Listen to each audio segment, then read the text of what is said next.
శ్రోతలకు నా హృదయపూర్వక నమస్కారములు. మన శ్రోతలలో ఒకరు ప్రశ్నను పంపడం జరిగింది. ఆ ప్రశ్న, భగవద్గీతలో శ్రీకృష్ణుడు ఈ మాయను ఛేదించటం అసాధ్యం అని అన్నారు కదా, మన ఆధ్యాత్మిక మార్గములో మాయను మనసుతో పోల్చుకోవచ్చా? మనస్సును అవసరానికి ఎంత అవసరమో అంతే ఉపయోగించి మిగతా టైం ధ్యానముకు కేటాయించి ముందుకు వెళ్ళవచ్చా? తెలియజేయగలరు?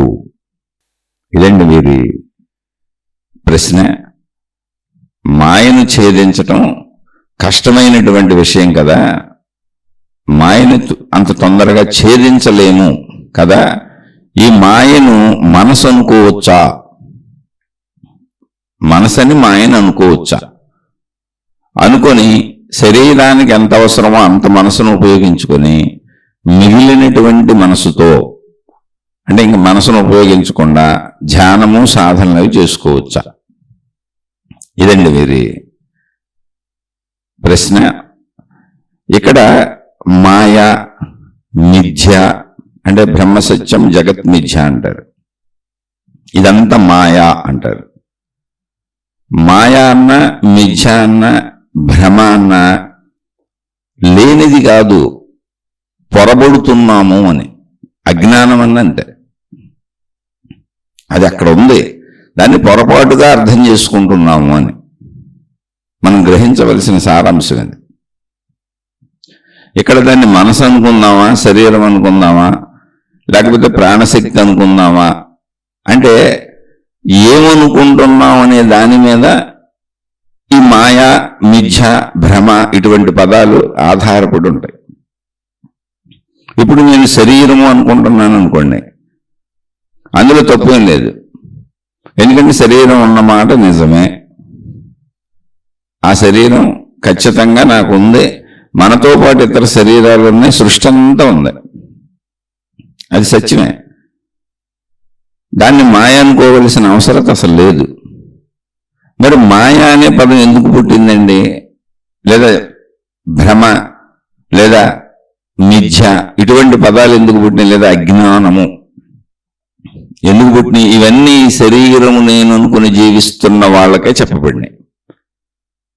మళ్ళీ ఇంకోటి ఏంటంటే, ఈ శరీరము నేనని జీవిస్తున్న వాళ్ళకే చెప్పబడిన విషయాలు ఇవన్నీ. భ్రమ, మిథ్య, మాయ, అజ్ఞానం ఇటువంటి విషయాలన్నీ ఎందుకు చెప్పబడినవి అని విషయాలను పరిశీలించాలి. అసలు మాయ అంటే ఏంటో తెలుసుకోవాలి, అజ్ఞానం అంటే ఏంటో తెలుసుకోవాలి, భ్రమ అంటే ఏంటో తెలుసుకోవాలి. సత్యం తెలుసుకుంటే ఇవన్నీ మనకు అర్థమవుతాయి. ఆ స్థితిలో పేర్లు చెప్పారు అంతే తప్ప అక్కడ ఏదో మాయ కూర్చొని ఉందని కాదు. ఒక్కొక్క వ్యక్తి ఒక్కొక్క సమయంలో ప్రవర్తించే తీరుతెన్నులకి. ఇప్పుడు ఈ శరీరం అందరికీ ఇలాగే ఉంది, అందరం ఒకలానే పుడతాం. మానవ జాతి గురించి మనం మాట్లాడుకుంటున్నాం, అందరం ఒకలానే పుడతాం. అసలు ఎక్కడి నుంచి వచ్చానో నాకు తెలియదు. అంటే పుట్టుక అనేది ఎలా జరిగింది, అసలు నేను ఎక్కడి నుంచి వచ్చాను, ఎలా రూపం ధరించాను తెలియదు నాకు. నాకు నేనన్న భావన ఈ శరీరంలో ఏర్పడి ఈ శరీరం నేను అనుకుంటూ జీవించుకుంటూ వెళ్ళిపోతుంది.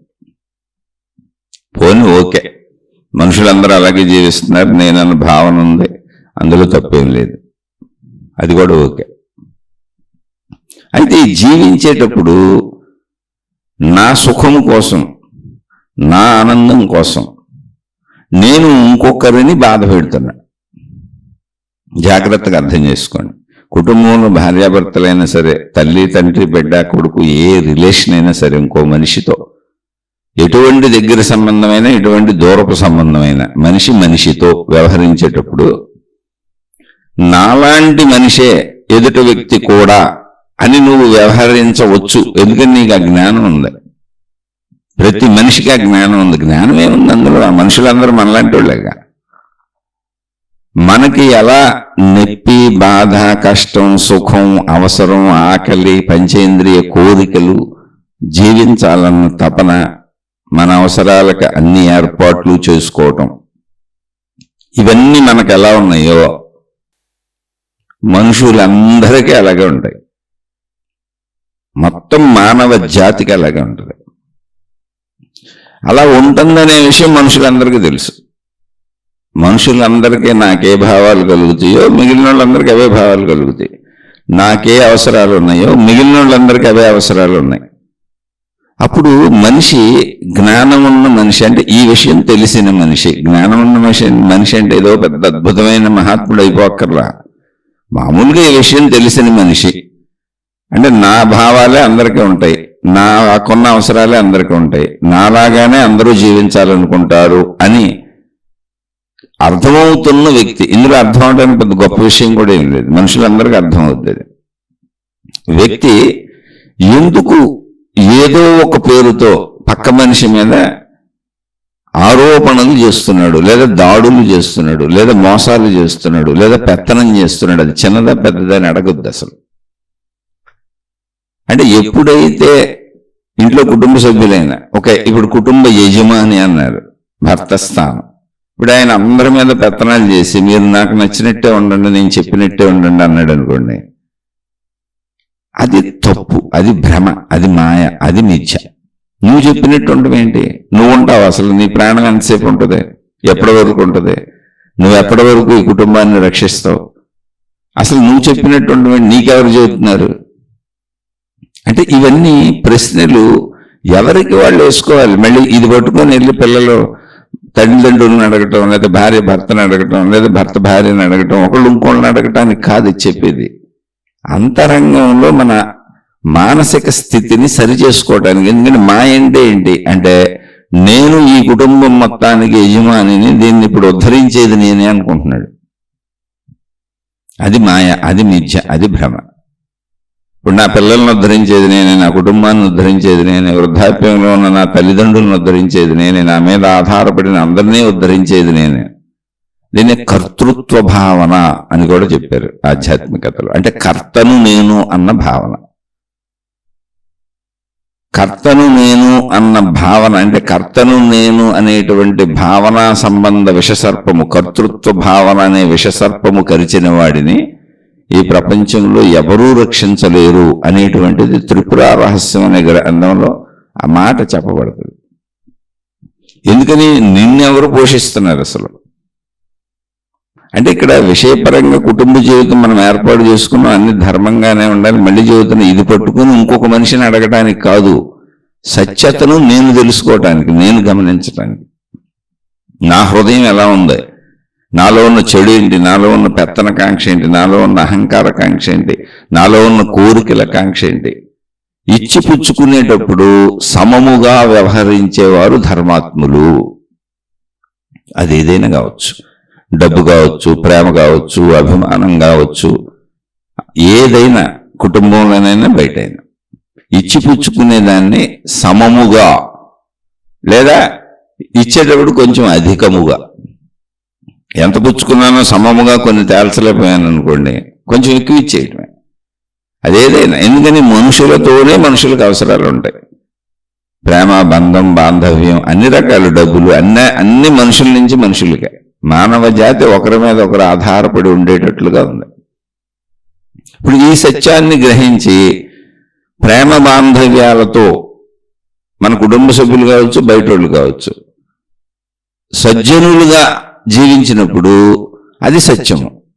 ఎందుకని? సత్యము అంటే ఏంటి? అందరికీ నాలాంటి ఇబ్బందులే ఉన్నాయి, నాలాంటి ఆలోచనలే ఉన్నాయి, నాలాంటి కోరికలే ఉన్నాయి, నాలాంటి అవసరాలే ఉన్నాయి.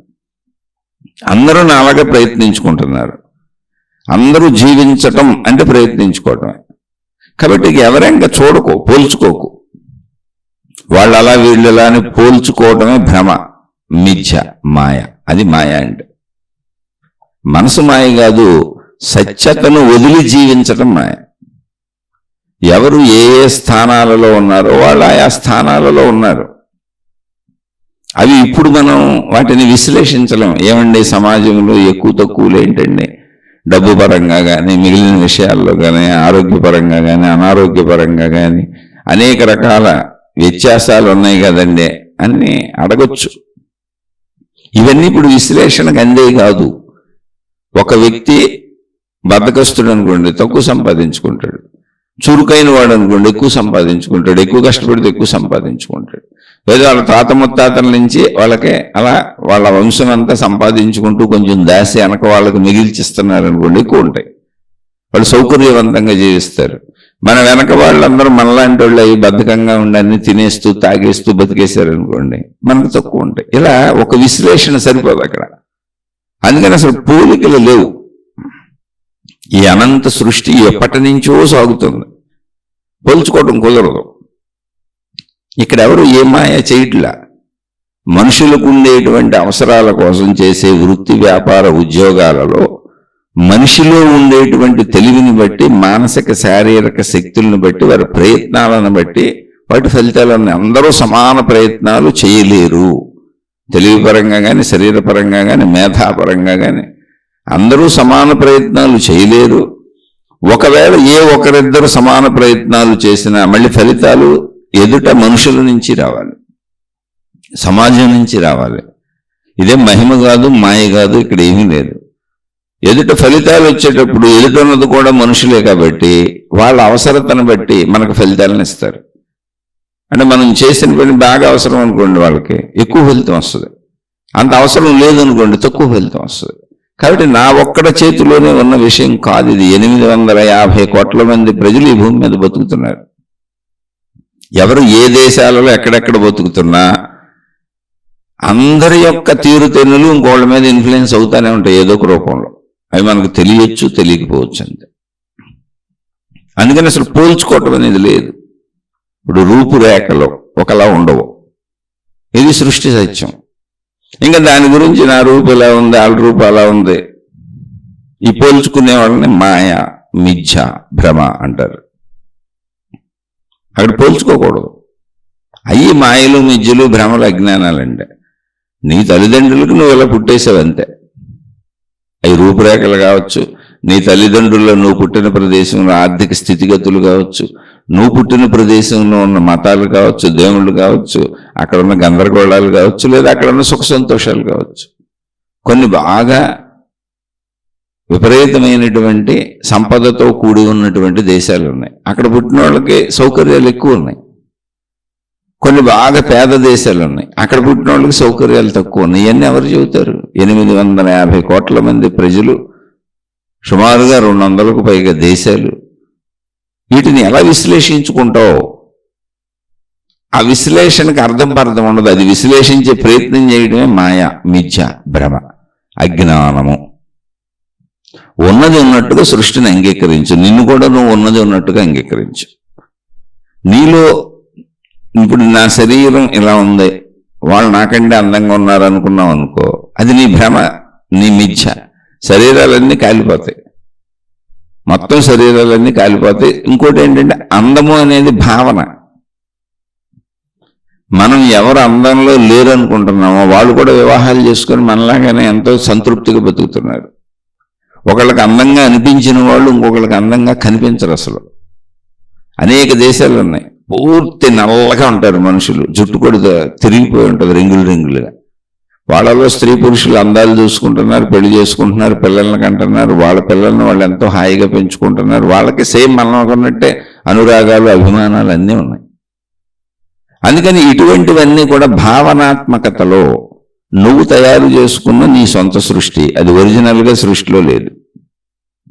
శరీరము ప్రకారము మనిషి అనేవాడికి, స్త్రీ పురుషులకి ఎవరికైనా, ప్రపంచవ్యాప్తంగా మానవ జాతిలో పుట్టిన ఎవరికైనా శరీరము ఒకే విధంగా పుడుతుంది. శరీర పనితీరు ఒకటే, శరీర ఎదుగుదల ఒకటే, శరీరములో ఉన్న ఇంద్రియములు ఒకటే, ఏ మార్పులు ఉండవు. నువ్వు నల్లగా ఉండు, పొట్టిగా ఉండు, పొడుగ్గా ఉండు, లావుగా ఉండు, సన్నంగా ఉండు, శరీర పనితీరు ఒకటే. అలాగే మేధాశక్తి, తెలివి కూడా నువ్వు ఉపయోగించే దాన్ని బట్టి అది పెరుగుతూ ఉంటుంది. నువ్వు తెలుసుకునే దాన్ని బట్టి జ్ఞానం పెరుగుతూ ఉంటుంది, ఏ బయట విషయాలైనా ఆధ్యాత్మిక విషయాలైనా. అలా శరీరం ఎక్సర్సైజ్ చేస్తున్నారు అనుకోండి, బలం పెరుగుతూ ఉంటుంది. అది చూడండి, చాలా మంది జిమ్ములకి వెళ్ళి ఎక్సర్సైజ్ చేసి శరీరాన్ని పెంచుతూ ఉంటారు. అది నీ ఇష్టం, నువ్వు ఎలా బతకాలనుకుంటున్నావు. కానీ నువ్వు ఎక్సర్సైజ్ చేయకుండా ఎక్సర్సైజ్ చేసిన వాళ్ళతో పోల్చుకొని నేను వాళ్ళ వలె ఆరోగ్యంగా లేను, ఆనందంగా లేను, అందంగా లేను, బాడీ బిల్డప్ చేయలేదు, 6 ప్యాక్ రాలేదు అనుకోకూడదు. అది మాయ అంటే, అది మిథ్య అంటే, అది భ్రమ అంటే. అసలు ఇంకొకళ్ళని చూడకో. ఎందుకని? వాళ్ళు ఏం ప్రయత్నించుకున్నారో, వాళ్ళు ఏం చేస్తున్నారో అది వాళ్ళదే, నీది. నీ వరకే నువ్వు చూసుకోవాలి, నీ వరకే నువ్వు ఆలోచించుకోవాలి. ఇది సత్యము. ఇంకొకళ్ళు లేరా ఉన్నారు. ఏంటి, ఎలా చూడాలి? మనుషులందరికీ మనుషులతోనే అవసరాలు కాబట్టి కుటుంబ వ్యవస్థలో మనం బాధ్యతలు, ధర్మములు, కర్తవ్యములు అని పెట్టుకున్నాం. అవన్నీ కరెక్ట్గా చేసుకోవాలి. అక్కడ కూడా ఇచ్చిపుచ్చుకోవటాలు సమంగా ఉండాలి. లేదా సమత్వం తెలియనప్పుడు కొంచెం ఎక్కువ ఇవ్వటం నేర్చుకోవాలి. నా అధికారం సాగుతుంది కదా, నా పెత్తనం సాగుతుంది కదా, నా మాట సాగుతుంది కదా, నన్ను ఎవరు ఏం చేయలేరు కదా అనేటువంటి విర్రవీగిపోయిన తనంతో నీ ఇష్టం వచ్చినట్టు ప్రవర్తించామనుకో, దాన్ని అజ్ఞానం అన్నారు, దాన్ని మాయా అన్నారు, దాన్ని మిథ్య అన్నారు, దాన్ని భ్రమ అన్నారు. ఎందుకనంటే అనవసరంగా నువ్వు నీ ఇష్టం వచ్చినట్టు ప్రవర్తించి లేనిపోని చెడు కర్మని తెచ్చుకున్నావు. ఇప్పుడు కర్మ సిద్ధాంతంలో వలలో పడిపోయి మళ్ళీ ఆ చెడునంతా అనుభవిస్తావు. నువ్వే కాదు, నిన్ను ఎంతమంది ఆ చెడుకు సమర్థించారో, ఎంతమంది ఆ చెడుని ఒప్పుకున్నారో, నీ చుట్టూ ఉన్న ఎంతమంది నీకు అధికారం ఉందని, డబ్బు ఉందని, పవర్ ఉందని, నీ దగ్గర ఉన్నటువంటి విషయాలకు ఆశించి ఎంతమంది నిన్ను సమర్థించి నీ తప్పుల్ని ఒప్పుకున్నారో, ఆ తప్పుల్లో నీకు తోడుగా ఉన్నారో అంతమంది మళ్ళీ కర్మ సిద్ధాంతపు వలలో పడి నాశనం అయిపోతారు. నాశనం అయిపోతాము తప్పులు చేస్తే, చెడులు చేస్తే, పొరపాట్లు చేస్తే, పెత్తనాలు చేస్తే, అహంకారం ప్రవర్తిస్తే. సాటి మనిషిని నన్ను నేను ఎలా చూసుకుంటానో సాటి మనిషిని కూడా అలాగే భావించి అలాగే చూడాలి. వారు కూడా వారు బ్రతకాలనే అనుకుంటున్నారు కనుక ఎటువంటి చిన్న చెడు, చిన్న సత్యము, చిన్న మోసం కూడా చేయకూడదు అనే భావన సత్యము. ఎందుకని అది తెలుసు, మనుషులందరికీ అవసరాలే. జీవితం మొత్తం చనిపోయే వరకు అవసరాలే శరీరానికి. అందరూ జీవించటము అనేది ప్రయత్నం, అవసరాలు తీర్చుకోవటానికి. ఆ అవసరాలు ఎంత దూరం వెళ్తాయి అనేది మనకు అనవసరం. ఇప్పుడు నడిచెళ్ళే ఆయనకి సైకిల్ అవసరమై ఉండొచ్చు, సైకిల్ ఉన్న ఆయనకి మోటార్ సైకిల్ అవసరమై ఉండొచ్చు, మోటార్ సైకిల్ ఉన్న ఆయనకి కారు అవసరమై ఉండొచ్చు, కారు ఉన్న ఆయనకి ఇంకా అంతకంటే కోటాను కోట్ల కార్లు అవసరమై ఉండొచ్చు, కోటాను కోట్ల రూపాయలు ఖరీదు చేసే పెద్ద పెద్ద కార్లు అవసరమై ఉండొచ్చు. అవి కూడా ఉన్న ఆయనకే ఒక సొంత విమానం కొనుక్కుందామని అనిపించవచ్చు. అది కూడా ఉన్నాయని ఒక విమానాల కంపెనీని పెడదాం, హెలికాప్టర్ కొనుక్కుందాం అనిపించవచ్చు. అలాగే అది ఏంటనేది ఎవరికాడది వదిలి, నువ్వు రోడ్డు మీద నడుస్తూ విమానంలో వెళ్ళేవాడిని తిడుతున్నావు అనుకో, దాన్ని మాయ అంటారు, మిథ్య అంటారు, భ్రమ అంటారు, అజ్ఞానం అంటారు. ఎందుకో తెలుసా, నువ్వేమీ చేయలేవు, వాడు విమానంలో వెళ్ళిపోతున్నాడు అంతే. నువ్వు దుఃఖానికి లోనవుతున్నావు. ఇంట్లో అయినా అంతే, బయట అయినా అంతే. అలా ఎప్పుడైతే నువ్వు నాకు సాగుతుంది కదా, నేను ఎవరిని పట్టించుకోను, పక్క మనిషిని పట్టించుకోను, ఇంట్లో భార్య అవ్వచ్చు, పిల్లలు అవ్వచ్చు, తల్లిదండ్రులు అవ్వచ్చు, అన్నదమ్ములు అవ్వచ్చు, అక్క చెల్లెలు అవ్వచ్చు, బాధ్యతలు అవ్వచ్చు, బయట వాళ్ళు అవ్వచ్చు, నాకు సాగుతుంది కాబట్టి నేను పట్టించుకోను, నా ఇష్టం వచ్చినట్టు చేస్తాను, నా ఇష్టం వచ్చినట్టు ప్రవర్తిస్తాను, మీరందరూ నా మాట వినవలసిందే అనేటువంటి భావన నీలో కలిగినప్పుడు దాని పేరు మాయా. ఎందుకనంటే అందరూ నీ మాట వినడానికి నువ్వేమన్నా సృష్టికర్తవా? నువ్వెవరి మాట వినాలి? అసలు నువ్వెన్నాళ్ళు ఉంటావు ఇక్కడ? నువ్వెన్నాళ్ళు ఉంటావు? కర్తను నేను అనేటువంటి భావన ఏది ఉందో అది చాలా ప్రమాదకరమైంది. అది అహంకారానికి గురి చేస్తుంది. అహంకారం విస్తృతమైనటువంటి మదంగా, మత్సరంగా, కామ క్రోధ లోభ మోహ మదమత్సరాలకు గురి చేస్తుంది. వీటి వలన చెడు జరుగుతుంది. ఇంట్లో కూడా చాలా మంది తల్లిదండ్రులు అసలు సహజంగా పిల్లల్ని పెంచేటప్పుడు కొడతా ఉంటారు, పిల్లల్ని తిడతా ఉంటారు. అసలు చిన్న పిల్లల్ని ఎలా తిడతారు, ఎలా కొడతారు నాకు ఎప్పటికీ అర్థం కాదు. ఎందుకని? అసలు బుద్ధి ఎదగలేదు చిన్నపిల్లలు. వాళ్ళు చిన్నపిల్లలండి. ఎదుగుదలలో వాళ్ళకి మనకు తెలిసిన విషయాలు తెలియదు. ఏదైనా అడగొచ్చు, తల్లిదండ్రులు కదా అని స్వతంత్రత అడుగుతారు. సర్వము తల్లిదండ్రుల మీద ఆధారపడి ఉంటారు వాళ్ళు సెటిల్ అయ్యే వరకు. వాళ్ళకి సొంత జీవితం వచ్చి, ధన సంపాదన వచ్చి, వాళ్ళకి ఒక వైవాహిక జీవితంలో వాళ్ళకు ఒక జీవిత భాగస్వామి వచ్చి, వాళ్ళకు పిల్లలు పుట్టి, ఇక వాళ్ళు ఫుల్ బిజీ అయిపోతే అప్పుడు కూడా చాలా మంది మళ్ళీ తల్లిదండ్రుల మీద ఆధారపడి సలహాలు అడుగుతూ ఉంటారు. డబ్బు అడగకపోవచ్చు, సలహాలు అడుగుతూ ఉంటారు. డబ్బు అడిగే వాళ్ళు కూడా ఉంటారు ఒకవేళ తల్లిదండ్రుల దగ్గర అధిక సంపదలు ఉంటే. ఎందుకని? భూమి మీద పిల్లలకు సృష్టికర్తలు తల్లిదండ్రులే.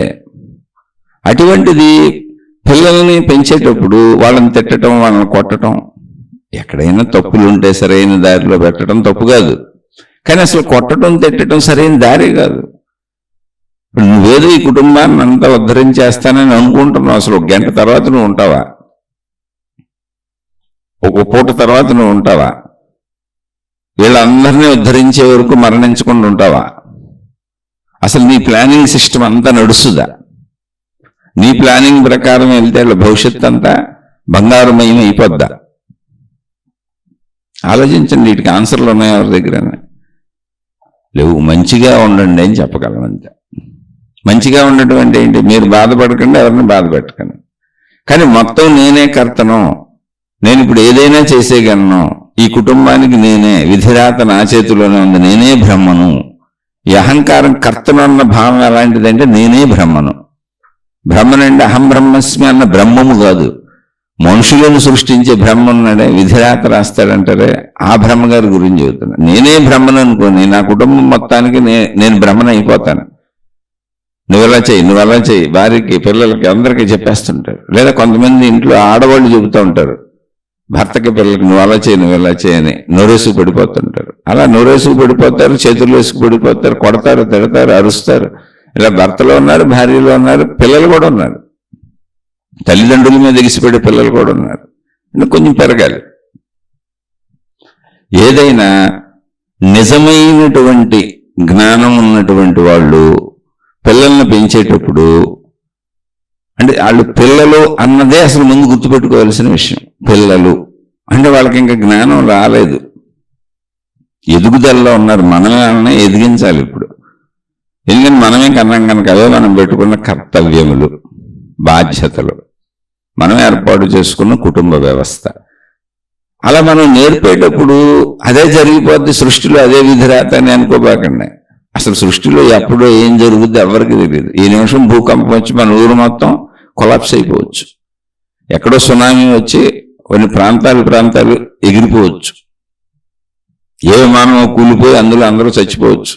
అవి జరుగుతూనే ఉన్నాయి. రైళ్లు, బస్సులు, యాక్సిడెంట్లు అన్నీ నిత్యం జరుగుతూనే ఉన్నాయి, చూస్తూనే ఉన్నాం. కానీ ఎప్పటికీ నేను శాశ్వతము, నా మాట సాగుతుంది, నా చేష్ట సాగుతుంది, నేను చేసిన పని సాగుతుంది, నేను స్థాపించిన బిజినెస్ సాగుతుంది, నేను స్థాపించిన సంస్థలు సాగుతాయి. అది ఆధ్యాత్మికమైన భౌతికమైన నా అన్నీ అలా నిరాటంకంగా వెళ్ళిపోతూ ఉంటాయి అన్న నీ ఆలోచన ఉందే, అది భ్రమ, అదే జ్ఞానం, అది మాయ. అలా ఆలోచించబాక, నువ్వు ఉన్నావు కాబట్టి నువ్వు చేయగలిగించి మంచి పనులు చేయి, మంచిగా జీవించు. ఎవరి మీద పెత్తనాలు చలాయించబాక, ఎవరి మీద అధికారాలు చలాయించబాక, మానవులను అసలు విడగొట్టబాక. గ్రూపులుగా, ముక్కలుగా, రాజకీయ పార్టీల పేరులతోనూ, కులాల పేరులతోనూ, మతాల పేరులతోనూ, జాతుల పేరులతోనూ, దేవుళ్ళ పేరులతోనూ, సాధన మార్గాల పేరులతోనూ ఒకవేళ అలా విడగొట్టి నాదే కరెక్టు మిగిలిన తప్పు అన్నావంటే దాని పేరు అజ్ఞానం, దాని పేరు మాయ, దాని పేరు మిథ్య, దాని పేరు భ్రమ.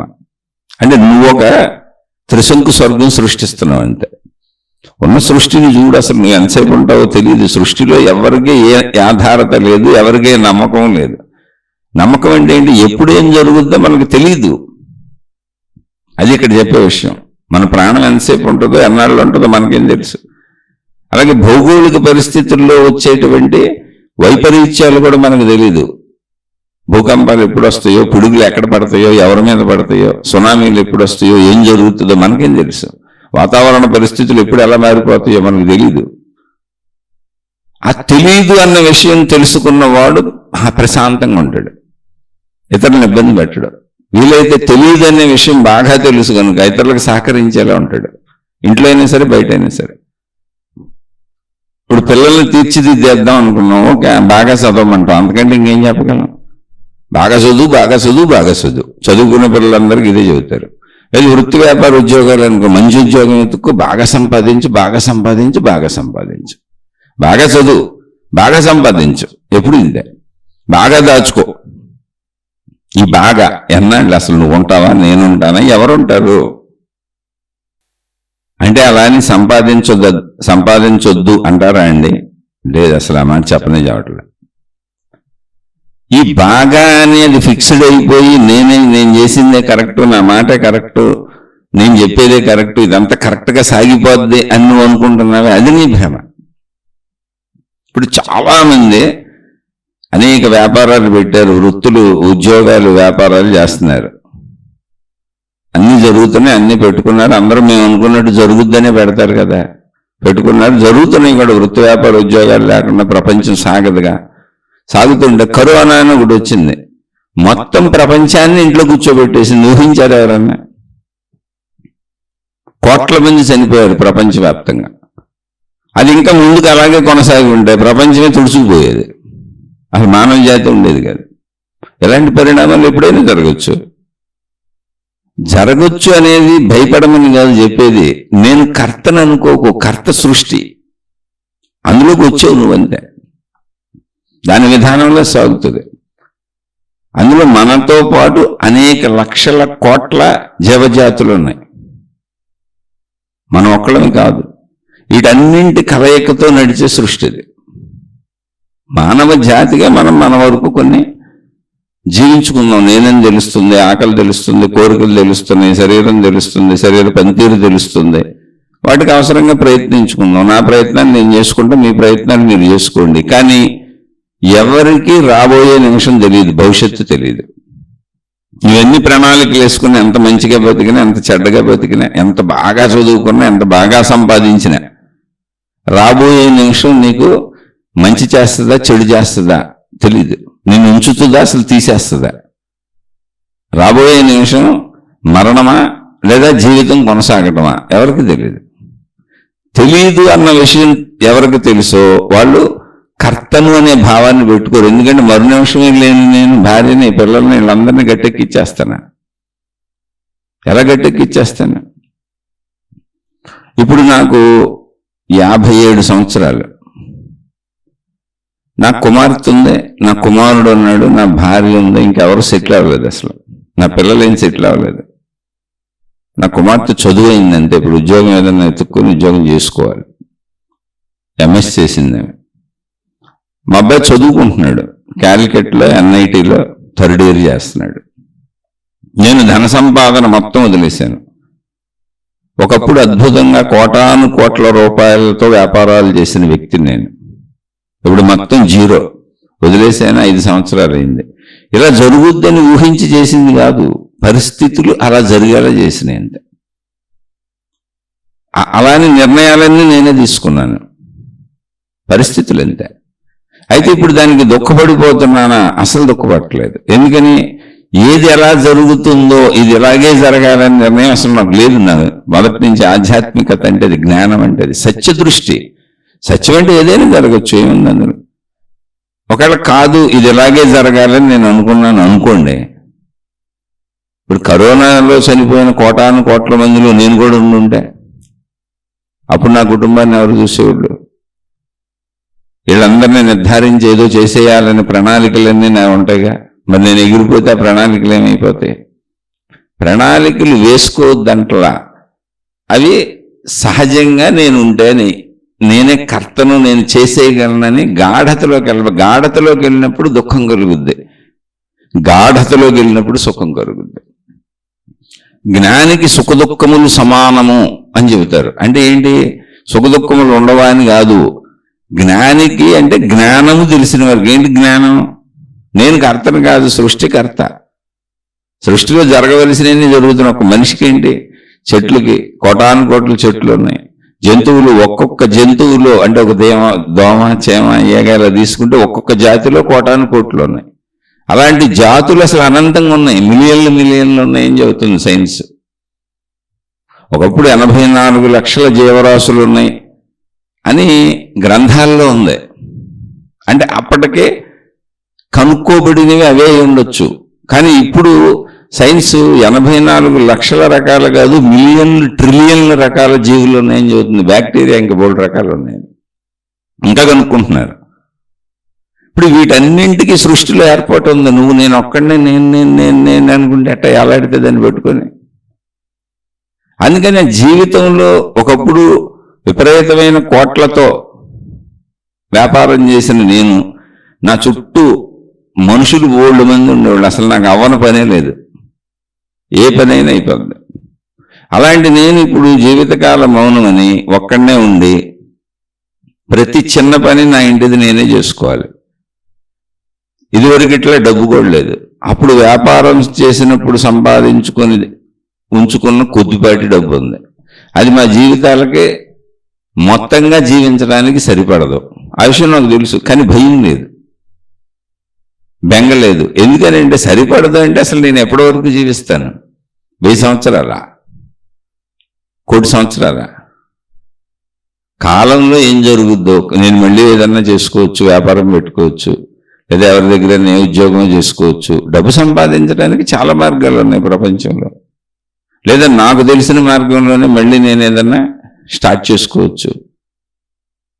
అనేక రకాలు చేయొచ్చు, డబ్బు సంపాదించడానికి ఉన్నాయి. కానీ కొంతకాలం ప్రశాంతంగా ఉందాం, ఒకవేళ జీవితం ఇలా గడిచిపోతుందేమో అని ఎదురు చూస్తున్నాను. ఇప్పుడు మా పిల్లలు కొంచెం సెటిల్ అయిపోతే నాకు పెద్ద విశేషం ఏం లేదు, నాకు డబ్బుతో అంత పని ఏం లేదు. నేను కోట్లు సంపాదించినప్పుడు కూడా నా జీవన శైలిలో మార్పు లేదు.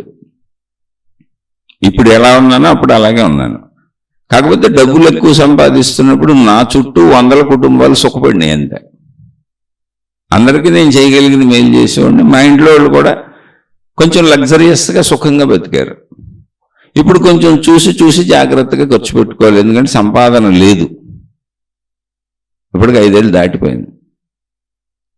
ఇది ఇలా అవుతుందని ఎవరికి తెలుసు?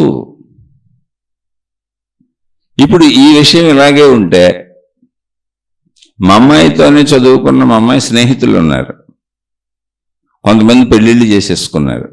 మా అమ్మాయి ఎంఎస్కి వెళ్ళింది. ఈ లోపల కొంతమంది పెళ్ళిళ్ళు చేసేసుకున్నారు, ఉద్యోగాలు తెచ్చేసుకున్నారు, వివాహాలు అయిపోయి పిల్లలు ఉన్నోళ్ళు కూడా ఉన్నారు. ఇదే స్థితిలో పెళ్ళిళ్ళు చేసుకోకుండా ఉన్నోళ్ళు ఉన్నారు. మా అమ్మాయి స్నేహితురాలు ఒక అమ్మాయి ఉంది, వాళ్ళ తండ్రి హఠాత్తుగా చనిపోయాడు. మా అమ్మాయి వయసు ఆ అమ్మాయిది కలిసి చదువుకున్నారు. వాళ్ళ తండ్రి వయసు ఇంచుమించుగా నా వయసే ఉంటుంది, లేదా 1-2 సంవత్సరాలు తక్కువ కూడా ఉండొచ్చు. ఆయన ఏదో హార్ట్ అటాక్ వచ్చి చనిపోయాడు హఠాత్తుగా. వాళ్ళకి అసలు ఆధారత చాలా చిన్న చిన్న ఆధారతలు, అంటే చిన్న కుటుంబం, మధ్యతరగతి కుటుంబం.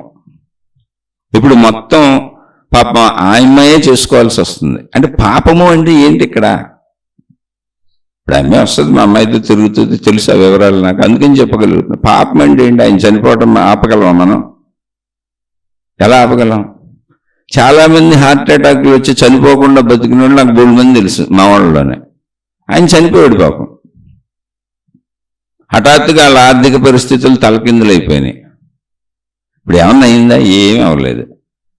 ఆ పాప ట్రై చేసుకుంది, మళ్ళీ ఉద్యోగం తెచ్చుకుంది, ఏదో ఉద్యోగాలు చేసుకుంటుంది, వాళ్ళ అమ్మగారికి ఒక దారి చేసింది, అన్నీ చేసుకుంటుంది. ఇప్పుడు దాని స్వతంత్రంగా. ఒకప్పుడు మా నాన్న చూసుకుంటాడు అనుకున్నారు, చనిపోయిన తర్వాత ఏంది 1 నెల, 2 నెలలు, 3 నెలలు కన్ఫ్యూజ్ అవుతారు.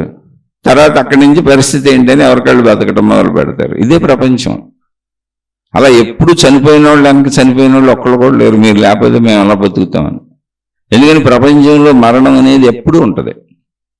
కాబట్టి నేను లేకపోతే ఇది సాగదు, నేనుంటేనే ఇదంతా జరుగుతుంది, నేనే వీళ్ళకి రక్షకుడిని అనేటువంటి భావనలో నువ్వు సుఖదుఖాలకు లోనవుతూ ఉంటావే, ఆ భావనలో నువ్వు లోనవుతున్న సుఖదుఖాలు మాయా, మిథ్య, అజ్ఞానము, భ్రమ. నువ్వు ఉన్నా లేకపోయినా వాళ్ళు, నువ్వు ఉంటే మా నాన్న ఉన్నాడు, మా అమ్మ ఉంది, వాళ్ళు చూసుకుంటారులే అని బద్ధకంగా బతుకుతారు. నువ్వు లేవనుకో చురుకుగా బతుకుతారు. ఇప్పుడు నాకు చేసేవాళ్ళు ఎవరు లేరు, నేను బతకాలి అని, అంతే తప్ప ఎవరు చచ్చిపోరు. ఆల్రెడీ ఇక్కడ ఎవరు చావట్లా, చచ్చిపోయిన వాళ్ళకి వెళ్ళిన వాళ్ళు ఎవరు లేరు. అంటే ఇదంతా ఎందుకు చెబుతున్నానంటే, ఇవి మాయ, ఇది మిథ్య, మన భావాలు. అమ్మో నా భార్య లేకపోతే నేను బతకలేను, అమ్మో నా భర్త లేకపోతే నేను బతకలేను, అమ్మో నా పిల్లలు లేకపోతే నేను బతకలేను. ఈ ప్రేమలో ఉండొచ్చు, కానీ ఎవరితోనూ ఎవరు వెళ్ళిపోయినోళ్ళు లేరు. అన్ని చోట్ల పిల్లలు చచ్చిపోయిన ఇళ్ళు ఉన్నాయి, తల్లులు చచ్చిపోయిన ఇళ్ళు ఉన్నాయి. అసలు నాకే స్వయంగా మా అమ్మగారు నా 5వ ఏటో 6వ ఏటో చనిపోయారు.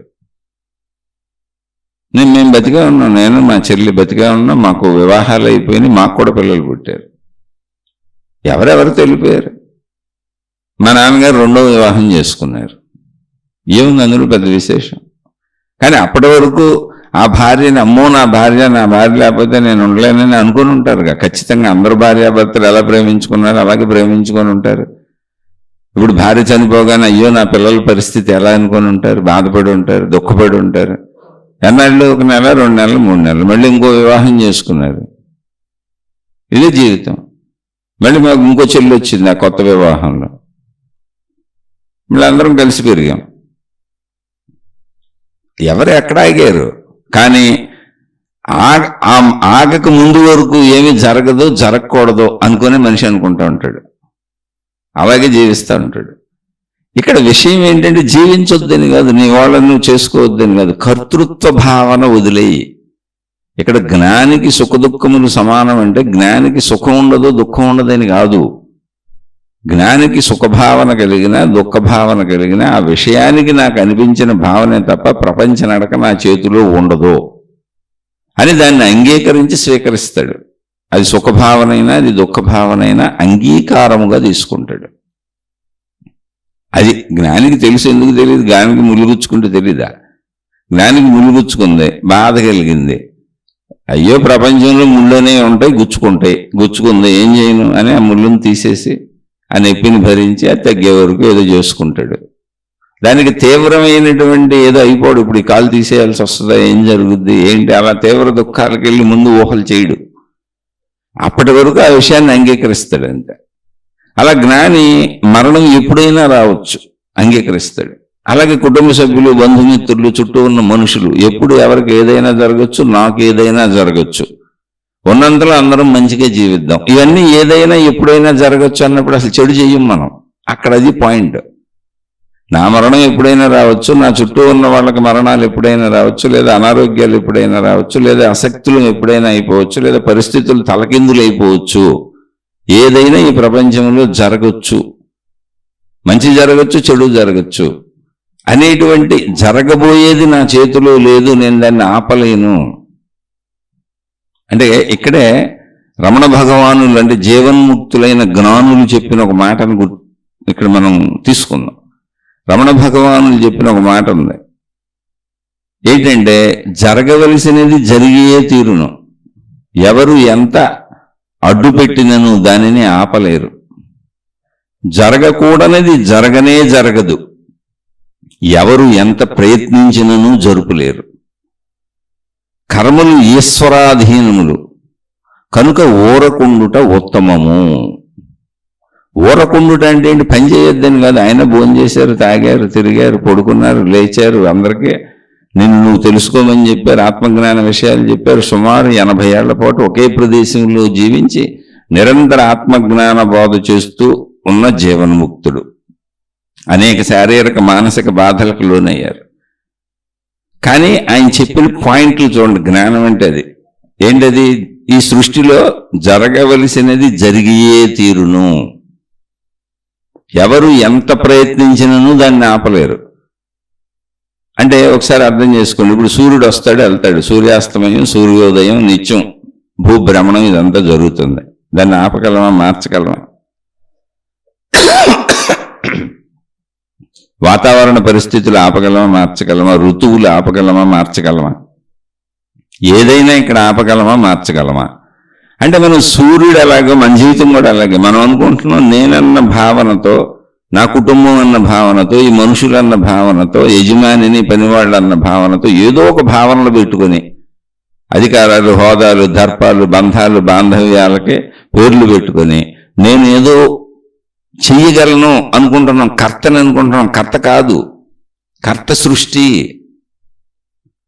వాతావరణ పరిస్థితులను ఎలా ఆపలేమో అలాగే చుట్టూ ఉన్న చెట్లు, అంటే ఒక నేను తప్ప, నేనన్న మనం అనుకుంటున్న నేను తప్ప చుట్టూ ఉన్న చెట్లు, జంతువులు, మొత్తం సృష్టిని విశాలంగా చూడండి. ఇందులో దేన్నైనా మనం ఏదైనా చేసి ఆపగలమా?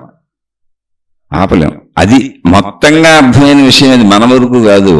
జరగవలసింది జరిగే తీరును. సూర్యుడు వస్తాడు, సూర్యోదయం అవుతుంది, సూర్యాస్తమయం అవుతుంది, పగలంతా సూర్యుడు ఉంటాడు, సూర్య చలనం జరుగుతూనే ఉంటుంది. ఎందుకని? భూభ్రమణం జరుగుతుంది కనుక. అది జరగవలసింది అలాగే జరుగుతుంది. అలా జరిగితేనే ఇక్కడ సృష్టి ఉంటుంది భూమి మీద. అలాగే జరిగి తీరుతుంది. దాన్ని ఎవరు ఆపలేరు. ఎవరెంత ప్రయత్నించినను ఆపలేరు, ఎవరెంత అడ్డుపెట్టినను ఆపలేరు. అలాగే జరగకూడనిది జరగనే జరగదు. ఇప్పుడు జరగకూడదు ఉంది, జరుగునే జరగదు. ఎవరెంత ప్రయత్నించి జరపాలనుకున్నాను అది జరగదు. ఏంటది? ఇప్పుడు ప్రయత్నిస్తున్నారు, ఎలా అయినా సరే సూర్యుడిని 24 hours ఉంచేసుకుందాం, సూర్యాస్తమయం జరగకుండా చూసుకుంటే కరెంటు ఖర్చు ఉండదు, రాత్రి కూడా సూర్యుడే ఉంటాడు, మనకి వెలుగే ఉంచుకుందాం అని ప్రయత్నం చేయగలరా? వర్షాలను ఆపేద్దామంటే పని ఆపగలరా? ఋతువుల్ని మార్చగలరా? అనుకూలమైన ఋతువులు తెచ్చుకోగలరా? అనుకూలమైన వాతావరణం తెచ్చుకోగలరా? ఏది చేయలేం. అసలు మీకు తెలియదేమో, ఒక వాక్యం చెబుతాను, దీన్ని పరిశీలించుకు చూసుకోండి. అయితే నిదానంగా పరిశీలించేయండి, గబగబా మళ్ళీ ప్రశ్నలు అడిగేబాకండి. ఒక చిన్న వాక్యం చెబుతాను, ఆ వాక్యాన్ని రాసుకొని చదువుకుంటూ నిరంతరం దాన్ని పరిశీలించండి. మీరే పరిశీలించి మీరే కనుక్కోండి. మీరు ప్రశ్నలు అడగండి, ఇదైతే అలా అదైతే అలా అడగొద్దు, దానికి ఆన్సర్ మీకే దొరుకుతుంది. ఎందుకంటే నాకు దొరికింది కాబట్టి. ఏంటి, మనం జీవిస్తున్నాం కదా అందరం, చెడు లేని మంచిని, మంచి లేని చెడుని ఎవరూ చేయలేరు. ఏదో క్రియ చేస్తాం కదా మనం. చెడు లేని మంచిని, మంచి లేని చెడుని ప్రపంచంలో ఎవరూ చేయలేరు. నేను మంచి పని చేశాను అనుకున్నావు, అంత సమానమైన చెడు ఏదో ఇంకోటి జరుగుతుంది, అది నీకు తెలియకపోవచ్చు అంతే. నువ్వు మంచి అనుకుని ఉండొచ్చు అంతే. అలాగే నువ్వు చెడు పని చేశాను అనుకున్నావు, అంత సమానమైన మంచి ఎక్కడో జరుగుతూ ఉంటుంది, ఏదో జరుగుతూ ఉంటుంది, లేదా ఆ క్రియలోనే ఉంటుంది. అయితే నువ్వు దాన్ని పరిశీలించినప్పుడు అది నీకు అర్థమవుతుంది. ఆ పరిశీలన శక్తి మనిషికి ఉంది, అదే జ్ఞాన సంపద. ఇక్కడ రమణ భగవానుడు చెప్పింది వ్యక్తిగతంగా మన జీవితం గురించి కాదు, ఆయనకి అర్థమైంది మొత్తం సృష్టితత్వం. జరగవలసింది జరిగే తీరును. సూర్యుడు వస్తాడు వెళ్తాడు, భూమి తిరుగుతూనే ఉంది, దాన్ని మనం ఏమీ చేయలేం. అలాగే సునామీలు వస్తాయి, భూకంపాలు వస్తాయి, జననాలు ఉన్నప్పుడు మరణాలు ఉంటాయి, సుఖాలు ఉన్నప్పుడు దుఃఖాలు ఉంటాయి. నువ్వు సుఖం కోరుకుంటే ఖచ్చితంగా దుఃఖాన్ని కూడా నువ్వు అనుభవించాల్సిందే, బోనస్ అది. నువ్వు దుఃఖాన్ని అనుభవించావంటే ఖచ్చితంగా సుఖం వచ్చి తీరుతుంది, బోనస్ అది.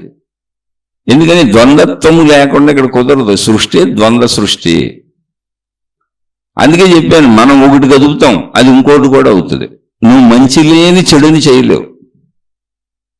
నువ్వు ఏది కదిపి చెడు అనుకున్నా అందులో ఎంత కొంత మంచి ఉంటుంది. అంటే ఇప్పుడు తాగుబోతులు తాగుతున్నారు, చెడు అనుకుందాం ఊరికి, ఉదాహరణకు చెబుతున్నా.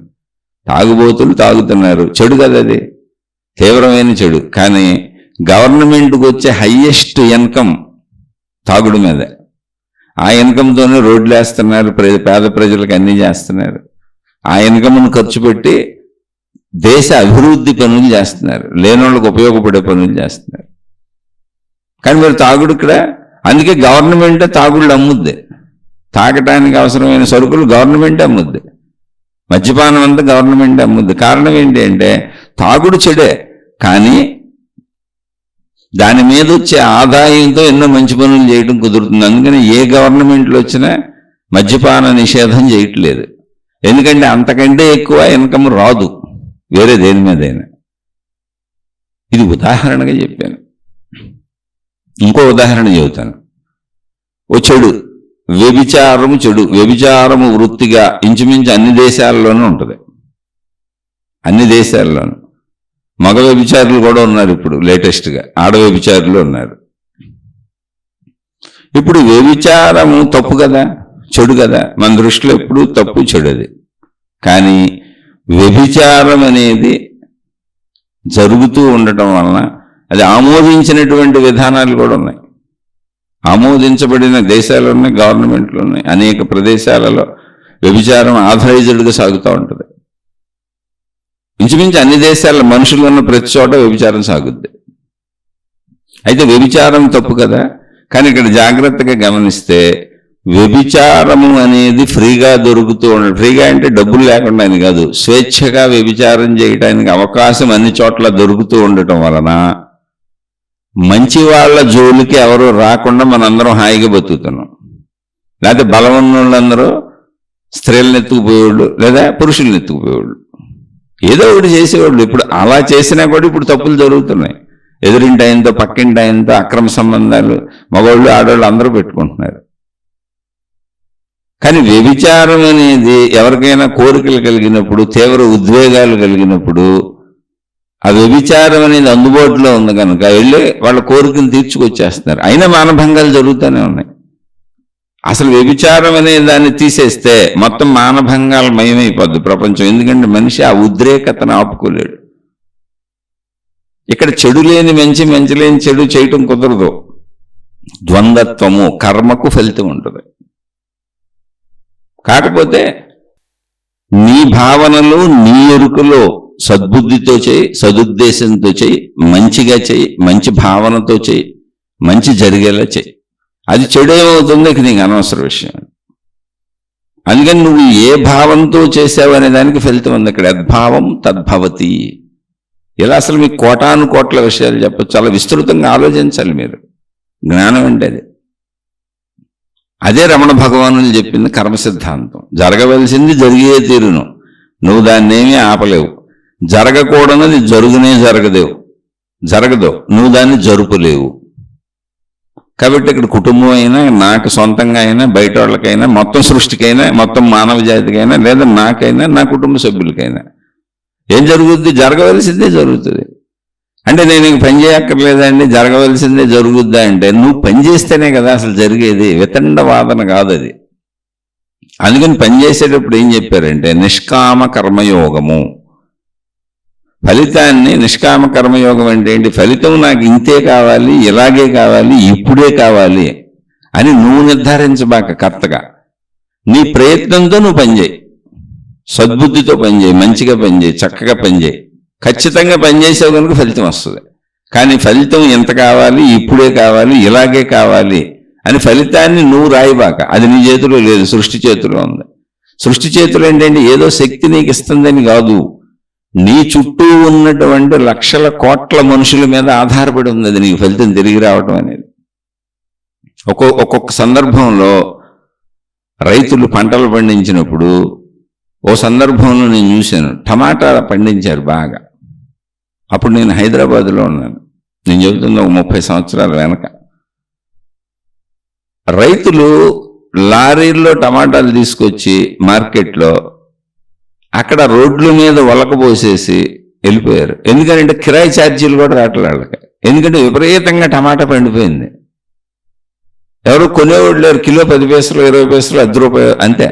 రవాణా ఖర్చులు కూడా రాక కొంతమంది తోటల్లోనే వదిలేశారు, కొంతమంది తెచ్చి రోడ్ల మీద వదిలేశారు.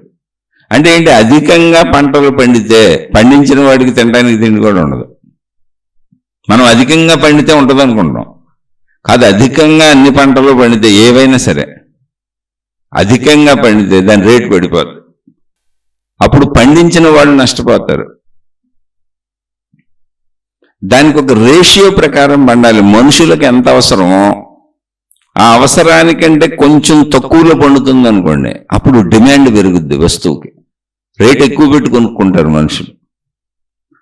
మనుషులకి అవసరానికంటే బాగా ఎక్కువ పండేస్తుంది అనుకోండి, మాకు అక్కర్లేదు, చాలు, మా అవసరం ఇంతే, మిగిలింది మేమేం చేసుకుంటాం అంటే అప్పుడు లేదులే, తీసుకో బాబు, తక్కువ రేటుకి తీసుకెళ్ళిపోయి చెప్పాలి. ఇలా సృష్టిలో అన్నీ కూడా మనకు అర్థం కావు, కానీ విశాలతలు ఆలోచిస్తే అస్తవ్యస్తంగా ఉంటాయి. అనేక మంది కొన్ని రకాల పంటలను పొలాల్లోనే వదిలేస్తూ ఉంటారు. ఎందుకంటే దానికి గిట్టుబాటు ధర కూడా రాదు. ఎక్కువ పండిపోతే వచ్చే ప్రమాదాలే. ఎక్కువ పండితే బాగుంటుందని మనం అనుకుంటాం, కాదు. ఎక్కువ పండితే అసలు పండించిన వాళ్ళ జీవితాలు పాడైపోతాయి. తక్కువ పండితే మనుషులకు దొరకవు, కానీ పండించిన వాడికి డబ్బు ఎక్కువ వస్తుంది. మనుషులు పోటీ పడతారు దాన్ని కొనుక్కోవడానికి, ఎందుకంటే తక్కువ ఉంది కాబట్టి రేటు పెరుగుద్ది. అప్పుడు మనుషులు, బయట కొనుక్కునే మనుషులు ఇబ్బంది పడతారు, పండించిన వాళ్ళు బాగుంటారు. ఇలా డిమాండ్ అండ్ సప్లై ఇవన్నీ కూడా ప్రపంచంలో మన చేతిలో ఉండవు. ఏదైనా ఏ నిమిషం ఏమైనా జరగచ్చు. అది సృష్టి తీరు. ఎలా జరుగుతుంది? సృష్టి ప్రకారం జరుగుతుంది. నీకు సృష్టి గురించి తెలియదు అంతే, ఎవరికి తెలియదు. జ్ఞానులకి తెలియదు, దేవుళ్ళకి తెలియదు, దేవతలకి తెలియదు, మహిమలు మాయలు అద్భుతాలు పెట్టుకోబాకుండా ఎవరికి సృష్టి నడక తెలీదు. ఇవన్నీ నువ్వు కల్పించుకున్న మతభావాలు, మార్గభావాలు అంతే. సృష్టిలో తీరు తెన్నులు అసలు ఎక్స్పెక్ట్ చేయలేము, ఊహించలేము.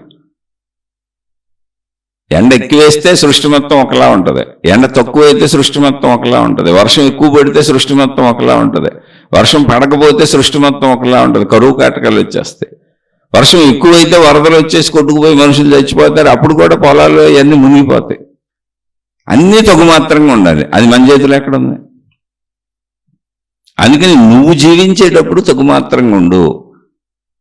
నువ్వు ఏదో ఒక పనిని చక్కగా మనస్ఫూర్తిగా చేయి, మంచిగా చేయి. చేసావు కనుక ఫలితం తప్పకుండా వస్తుంది. వచ్చిన ఫలితంతో తృప్తిగా ఆనందంగా ఉండు. అంతకంటే నువ్వు చేయగలిగింది ఏముంది? అది సత్యాన్ని చెబుతున్నారు అక్కడ. ఆధ్యాత్మికం అంటే సత్యము కాదు. నాకు ఇంతే ఫలితం రావాలి, ఇలాగే ఫలితం రావాలి, ఇప్పుడే ఫలితం రావాలి, ఈ విధానంలో రావాలి, నేను అనుకున్నదే జరగాలి అనుకున్నావు అనుకో, నువ్వు కర్తవి కాదు. అప్పుడు నీకు దుఃఖం అన్నా వస్తుంది, లేదా నువ్వు ఊహించిందే జరిగింది కనుక సుఖం అన్నా వస్తుంది. సుఖదుఖాలకు లోనవుతావు. కానీ జ్ఞాని సుఖదుఖములను సమానంగా తీసుకుంటాడు. ఎందుకనంటే ఫలితం నా చేతిలో లేదు, నేను పని అయితే చేశాను, ఫలితం ఎంతో కొంత ఏదో ఒక విధంగా రావచ్చు. కనుక వచ్చింది తక్కువైతే ఓహో తక్కువ, కొంచెం ఎక్కువ వస్తే బాగుండేదే అనే బాధని మామూలుగా తీసుకుంటాడు. తీవ్ర బాధకు లోనవడం. కానీ బాధ అది, ఎందుకంటే లోటు ఉందిగా అక్కడ. ఎక్కువ వచ్చేసింది, ఆనందాన్ని కూడా తగుమాత్రంగా తీసుకుంటాడు. ఎందుకంటే అప్పుడప్పుడు ఎక్కువ వస్తుంది, మళ్ళీ తక్కువ రావచ్చు, ఏముంది అందులో. ప్రయత్నం అయితే చేసాం, ఎప్పుడు ప్రయత్నించక తప్పదు అనేదాన్ని అర్థం చేసుకుంటాడు. అంతే తప్ప సుఖదుఖములు సమానం అంటే సుఖదుఖాలు తెలియని కాదు. దాన్ని పట్టుకుని నువ్వు ఏలాడ్డావు, సృష్టి నా చేతిలో లేనప్పుడు నేనేం చేయను అని. అవి మన జీవితాలు అయినంతే, బయట అయినంతే. ఇటువంటి విషయాల భావాన్ని భావించుకోవటాన్ని, తీవ్రమైన లాలసతో ఏదో పొందేయాలని జీవించటాన్ని మాయా, మిథ్య, అజ్ఞానము ఇలా చెబుతారు. భ్రమ. ఇప్పుడు మనుషులందరూ ఆ మిథ్యలోనే ఉంటారు. నేనేదో పొడిచేస్తాను, లాగేస్తాను, ఏదో పీకేస్తాను, అన్నీ నేను అనుకున్నట్టు జరుగుతూ నేను అనుకున్నట్టు చేసేస్తాను, చేయగలను అనుకుంటూ ఉంటారు. నువ్వు అనుకున్నట్టు ఒక్కటి కూడా జరగదు ఇక్కడ. అంతా తలకిందులు అయిపోతూ ఉంటాయి. చూసుకోండి ఎప్పటికప్పుడు. మీ జీవితాలు చూడండి, మీ పక్క వాళ్ళ జీవితాలు చూడండి, ఎంత గొప్ప వాళ్ళ జీవితాలు అయినా చూడండి. అవి తలకిందులు అయిపోవటం ఉన్నదే, అదే జరగవలసింది జరిగే తీరును. జరగకూడనది జరుగునే జరగదు. అది సృష్టి తీరు. జరగవలసింది జననం జరిగిపోయింది, జననం జరిగిపోయింది. ఖచ్చితంగా మరణం జరుగుతుంది, దాన్ని నువ్వు ఆపలేవు. జననం ఎప్పుడైతే జరిగిందో మరణం ఎప్పుడైనా జరగచ్చు. అవి లేదండి 100 సంవత్సరాలకి జరుగుద్దని నిర్ధారించిన లెక్క లేదు దానికి. 100 ఏళ్ళు బతుకుతాడండి, 100 ఏళ్ళ తర్వాతే జరుగుద్ది అనేది నిర్ధారించిన లెక్క లేదు. మాతృ గర్భంలోనే పిండ రూపం ఇంకా ధరించకుండానే అబార్షన్లు అయిపోతుంటాయి కొంతమందికి. పిండ రూపంలో చచ్చిపోతుంటారు కొంతమంది మొత్తం శరీరం ధరించి మాతృగర్భంలో చనిపోతుంటారు. కొంతమంది బయట పుట్టినాక చనిపోతుంటారు. అలా ప్రతి నిమిషం, ప్రతి సెకను జీవి ఎప్పుడైనా ప్రాణాన్ని పోగొట్టుకోవచ్చు. ఎందుకని జననం ఉన్న ప్రతి చోట మరణం ఉంటుంది. అది సృష్టి తీరు, దాన్ని మార్చలేవు. జరగవలసింది జరిగే తీరు ఏంటంటే జననాలన్నీ జరుగుతూనే ఉన్నాయి. ప్రతి జననము మరణం కిందగా మార్పు చెందుద్ది, మరణిస్తుంది. అది జరగవలసింది జరిగే తీరును. ఎవరో దాన్ని ఆపలేరు. ఈ లోపల మనం బంధాలు, బాంధవ్యాలతో ఆనందంగా జీవించు, కానీ సత్యాన్ని గుర్తుపెట్టుకు జీవించి సత్యాన్ని మర్చిపోయి జీవించడం మాయా, అజ్ఞానము. దానివల్ల అహంకారం పెరుగుతుంది, చిత్రమైన చేష్టలు చేస్తాం, నేనే కర్తను అనుకుంటాం, కర్తృత్వ భావాన్ని పెంచుకుంటాం, బుద్ధిహీనతతో పనిచేస్తాం, రకరకాల మోసాలు, అన్యాయాలు, కుట్రలు, కుతంత్రాలు చేసేవాళ్ళందరూ ఇళ్ళే. ఈ సత్యం గుర్తుపెట్టుకున్నప్పుడు ఏ నిమిషం ఏదైనా జరగచ్చు అనే సత్యం గుర్తున్నప్పుడు అసలు నువ్వు తప్పే చెయ్యవు. అది అక్కడ జ్ఞాని అంటే. జ్ఞాని అంటే అద్భుతమైన విషయం కాదు. నేను కానీ, నా కుటుంబం కానీ, నా పిల్లలు కానీ, ఎవరైనా, నాకు తెలిసిన వాళ్ళు కానీ, నా బాధ్యతలు కానీ, ఎవరైనా ఏ నిమిషమైనా మేము ఎగిరిపోవచ్చు. ఎందుకని జననం జరిగింది కనుక మరణం ఉంటుంది. అలాగే దేశకాల పరిస్థితులు మారిపోవచ్చు. సృష్టిలో మేము జీవిస్తున్న జీవన విధానం అనేక మార్పులకు లోనవ్వచ్చు, గురవ్వచ్చు. ఎప్పుడు ఏదైనా జరగచ్చు. అది మరణము కావచ్చు, అది కష్టము కావచ్చు, అది సుఖము కావచ్చు. అది మన జీవితాన్ని తలకిందులు చేసేయచ్చు, లేదా ఇంతకంటే సుఖభోగాల్లోకి తీసుకెళ్ళచ్చు. అది నా చేతిలో లేదు అని ఎప్పుడైతే తెలుస్తుందో అప్పుడు ప్రతి వ్యక్తి మంచిగానే జీవిస్తాడు. ఎవరి చేతిలోనూ లేదు. కాదు, అది నా చేతిలోనే ఉన్నది, నేను చేయగలను, నేను ప్రయత్నిస్తేనే జరుగుద్ది అనుకున్న మనిషి ఉంటాడు కదా, నేను చేస్తాను, నా వల్లే అవుద్ది అనుకున్న మనిషి ఉంటాడు కదా, ఇక అందరి మీద పెత్తనాలు చేస్తాడు, అహంకారంతో బతుకుతాడు, అధికారాలు చెలాయిస్తాడు. స్త్రీలైన పురుషులైన నేను చెప్పే సత్యం అంటాడు, నేను పట్టుకున్న కుందేలుకి 3 కాళ్ళు అంటాడు. ఇక మనుషులతో వాదిస్తాడు, ఎదుటోళ్ళని చెడ్డోళ్ళని చేయడానికి ప్రయత్నిస్తాడు, నేను మంచివాడిని, మంచిదాన్ని నిరూపించుకోవడానికి ప్రయత్నిస్తాడు, నా విధానం కరెక్ట్ అని ప్రయత్నిస్తాడు. ఇక చిత్ర విచిత్రాలు జరుగుతూ ఉంటాయి. ఇది సృష్టిలో కుదరదు అని చెబుతుంది. సత్యము ఏంటి అంటే ఏ సెకను రాబోయే భవిష్యత్తు సెకను ఏది నీ చేతిలో లేదు. అది ఎలా వస్తుందో తెలియదు, కానీ ఖచ్చితంగా వస్తుంది. ఆ వచ్చేది మరణమా, సంతోషమా, ఆనందమా, దుఃఖమా, జీవితం తలకిందులు చేసేదా, జీవితాన్ని పైకి తీసుకెళ్ళిపోయేదా, మనకు అసలు తెలియదు. అలా తెలియదు అన్నప్పుడు ఏం చేస్తాం మనం? జాగ్రత్తగా వినయంతో బతుకుతూ, తెలియదు అన్నప్పుడు ఏం వినయంగానే ఉండాలి. ఇంకా చుట్టూ ఉన్న మనుషులతో మంచిగా ఉంటూ, నిజంగా కష్టాలు వస్తే ఎవరికైనా నేను చేయగలిగిన సాయం చేస్తూ, నాకు కష్టకాలం వస్తే ఓర్చుకుంటూ, నాకు ఒకవేళ సుఖాలు వస్తే జాగ్రత్తగా ఉంటూ, సుఖ దుఃఖాలకు పొంగిపోకుండా కుంగిపోకుండా. ఎందుకని తెలియదుగా. ఇప్పుడు సుఖం వచ్చిందని పొంగిపోయాను అనుకో, కాసేపు దుఃఖం రావచ్చుగా. కాబట్టి ఒక వినయంతో, ఒక నమ్రతతో, చుట్టూ ఉన్న మనుషులందరితో కలివిడితో కలిసిపోయి తప్పు చేయకుండా జీవిస్తాను. అందుకే మంచిగా జీవించండి, మంచిగా జీవించండి, మంచిగా జీవించండి అని చెప్పేది. అలా జీవించకుండా చెడుగా జీవించే వాళ్ళందరూ ఒక చిన్న అబద్ధం నుంచి, ఒక చిన్న అసత్యం నుంచి, ఒక చిన్న పెత్తనం చేయటం నుంచి, మనుషుల మీద, మనుషుల్ని తెలివిగా వాడేసుకోవటం నుంచి, ఏ విషయమైనా కానివ్వండి, వీళ్ళందరూ అజ్ఞానంలో ఉన్నారు, మాయలో ఉన్నారు, భ్రమలో ఉన్నారు, మిథ్యలో ఉన్నారు. ఇది మిథ్య అండి, ఇది మాయ అంటే. ఇది మన జీవితానికి అన్వయించి ఇక్కడ వరకే చెప్పాను. దీన్ని ఇంకా ప్రాణశక్తి వరకు, మన అనంతాత్మశక్తి వరకు చెప్పుకుంటే వెళ్ళచ్చు. కానీ మనకు జీవితానికి ముందు అవసరం కదా, ఇలా జీవిస్తే కదా, ఇదంతా అర్థం చేసుకుని మంచిగా జీవిస్తే కదా మనం అక్కడి నుంచి పైకి వెళ్ళగలం. మంచిలోంచి మోక్షానికి దారి ఉంది. మంచిలోంచి నా సంపూర్ణతను నేను తెలుసుకోగలను, చెడులోంచి ఎప్పటికీ తెలుసుకోలేను. కాబట్టి ముందు మంచిలోకి వచ్చి చక్కగా చుట్టూ ఉన్న వాళ్ళతో మంచిగా, నేను మంచిగా ఉన్నంతలో సంతృప్తిగా జీవించడం ముందు నేను నేర్చుకుంటే అది సత్యము. అది భ్రమ కాదు, అది అజ్ఞానం కాదు, అది మిథ్య కాదు, అది మాయ కాదు. నేను హాయిగా మంచిగా ఉండాలి, నా చుట్టూ ఉన్న వాళ్ళందరినీ మంచిగా ఉంచాలి, నొప్పించక తానవ్వక జీవించాలి.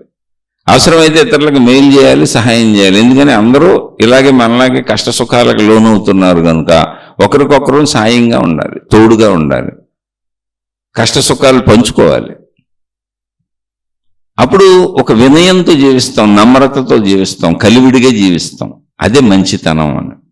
మంచి అంటే మంచితనం సత్యము, మిగిలిందంతా అసత్యము, అజ్ఞానము, ఇక మిగిలిందంతా భ్రమ, మిథ్య. ఆలోచించి చూడండి. మన జీవన పరంగా చెప్పాను, ఎన్ని ఉదాహరణలైనా చెప్పుకోవచ్చు. ఇప్పుడు నేను చెప్పిన దాన్ని బట్టి మీరు జీవితంలో మీరు అన్నీ ఆలోచించుకొని చూడండి. ఎందుకు ఎంతమంది మనుషులు ఎలా చేస్తున్నారు, అసలు ఎలా జీవిస్తున్నారు? అది మిథ్య కాదా, అది భ్రమ కాదా? ఈ తప్పులేంటి, పొరపాట్లేంటి, దోపిడీలేంటి, దొంగతనాలేంటి, మానభంగాలేంటి, హత్యలేంటి, ఈ మోసాలేంటి, కుటుంబ సభ్యులు ఒకళ్ళనొకళ్ళు మోసం చేసుకోవటం ఏంటి, ఈ వ్యభిచారాలేంటి, తాగుళ్ళేంటి, ప్యాకెట్లేంటి, జోదాలేంటి, ఎన్ని రకాల చెడులేంటి. ఇదంతా భ్రమ, అజ్ఞానం, మిథ్య, మాయ. మాయాలోలురై అలా జీవిస్తున్నారు. ఎవరు చేశారు నిన్ను మాయకి? ఎవరో లోలుని చేసింది నిన్నువే చేసుకున్నావు, స్త్రీలైన పురుషులైన. నువ్వు సత్యాన్ని తెలుసుకొని మామూలుగా జీవించు. ఎందుక మోసపూరిత జీవితం? అదే ఆధ్యాత్మిక చెప్పేది. మోసపూరిత జీవితం, వ్యసనపూరిత జీవితం, చెడున్న జీవితం ఎవరైనా స్వయంగా వాళ్ళు చేసుకుందే స్వయంకృత అపరాధములు అంటారు వాటిని. కాబట్టి ఇలా మీరు పరిశీలించండి, మిమ్మల్ని మీరు పరిశీలించుకోండి, మీ చుట్టూ ఉన్న మనుషుల్ని పరిశీలించుకుంటే ఇవే మాయ, ఇవే మిథ్య. సత్యంతో జీవించట్లేదు, అజ్ఞానంతో జీవిస్తున్నాం. నా వల్ల అంతా అయిపోద్ది అనుకుంటున్నాం, తప్పులు చేసి తప్పించుకోవచ్చు అనుకుంటున్నాం, మోసాలు చేసి తప్పించుకోవచ్చు అనుకుంటున్నాం, అన్యాయాలు చేసి తప్పించుకోవచ్చు అనుకుంటున్నాం, కుట్రల పని తప్పించుకోవచ్చు అనుకుంటున్నాం. కుదరదు, తప్పించుకోవడం కుదరదు. జననానికి మరణం ఎంత కరెక్టో, అంటే జన్మించిన ప్రతిదీ మరణించడం ఎంత కరెక్టో, తప్పు చేసిన ప్రతి వాళ్ళు ఆ కర్మను అనుభవించవలసింది అనేది అంతే కరెక్ట్. అవి మారో, జరగవలసింది జరిగే తీరును. అంటే అది నువ్వు తప్పు చేసావు, ఖచ్చితంగా ఆ ఫలితాన్ని నువ్వు అనుభవించి తీరవలసిందే. అది తప్పు జరగవలసింది జరిగే తీరును. నువ్వు దానిని తప్పించుకుందామని ఎంత ప్రయత్నించినా, ఏది తప్పులు చేశాను కానీ తప్పించుకుందామని ఎంత ప్రయత్నించినా కర్మ ఫలితమును తప్పించుకోలేవు. అది రమణ భగవానుడు చెప్పింది. అంతే తప్ప మన జీవితంలో జరిగేయన్నీ జరగవలసినవి కాదు, చేసేయన్నీ నువ్వే చేస్తున్నావు. మంచి పనులు చేయి, మంచి ఫలితాలు వస్తాయి. మంచి చేసిన వాళ్ళకి ఖచ్చితంగా ఏం రావాలి? మంచి రావాలి. యద్భావం తద్భవతి. చెడు చేసిన వాళ్ళకి ఏం రావాలి? తప్పకుండా చెడు రావాలి. పుట్టిన వాళ్ళు ఏమవ్వాలి? మరణించాలి అంతే ఎప్పటికైనా. జాతస్య మరణం ధ్రువం, పుట్టిన ప్రతిదీ మరణించక తప్పదు. అది సృష్టి రూలు. చెడు చేసిన ప్రతి వాళ్ళు ఆ చెడుతో సమానమైన కర్మఫలమును అనుభవించక తప్పదు. ఆ చెడుని వాళ్ళు మళ్ళీ తిరిగి అనుభవించాలి. లేదు నేను తప్పించుకుందాన్ని ఎలా అయినా ప్రయత్నిస్తాను, నాకు అధికారాలు ఉన్నాయి, హోదాలు ఉన్నాయి, డబ్బులు ఉన్నాయి, పేరు ప్రతిష్టలు ఉన్నాయి, కీర్తి ఉంది, నేను తప్పించుకుంటాను అనుకుంటా ఉంటారు. పాపం కుదరదని చెప్పారు. రమణ భగవాన్ చెప్పింది అది. అంతే తప్ప మనం చేసే కర్మలన్నీ కాదు.